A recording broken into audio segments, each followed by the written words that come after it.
Prabhakar Rao custody 25 వరకు పొడిగింపు, 26న విడుదల చేయాలి సుప్రీంకోర్టు. ఆ తర్వాత కూడా ఆయనపై బలవంతపు చర్యలు తీసుకోవద్దని ఆదేశం. తదుపరి విచారణ జనవరి 16కు వాయిదా. సుశీర్గా బలవంతపు చర్యలు తీసుకోవద్దంట ఆయన పైన, అంటే ఇబ్బంది పెట్టొద్దు ఆయన. అడిగితేనే సమాధానం చెప్తే నువ్వు చెప్తావా అంటే చెప్తా, లేదు అని అంటే గట్టిగా అడగొద్దు, బలవంతం పెట్టొద్దు అంటే అంతే కదా. అంతే. సో అట్లా ఉంది పరిస్థితి. ఇక లేదు అంటే తిన్నామా పడుకున్నామా తెల్లారింది అంతే.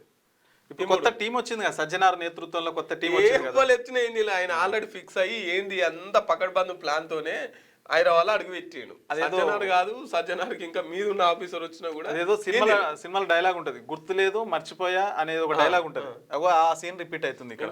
ఏం చేయలేరు. సో సుప్రీంకోర్టు చెప్తుందట బలవంతంగా రాబట్టవద్దు ఏది, ఆయనకి ఇష్టం ఉంటే చెప్తాడు, లేకుంటే లేదు, ఆయన చెప్పినప్పుడే ఇందాం అనే చందంగా నడుస్తుంది కథ. ఏదో పట్టుకున్న వాటి వీళ్ళు పట్టుకున్నారు, చెప్పలేదు ఆయన అని చెప్పేసి ఆయన విని ఇల్లు నెడతారు. ఏదో దొరికిపోయినా లొంగిపోయినా కాబట్టి లొంగిపోవాలి కాబట్టి కేసు ఉంది కాబట్టి లొంగిపోయినా ఆయన లొంగిపోతారు. ఏదో కొట్టినట్టు నేను చేస్తే ఏడిసినట్టు నువ్వు చెయ్యి, ఏముండదు ఇక్కడ.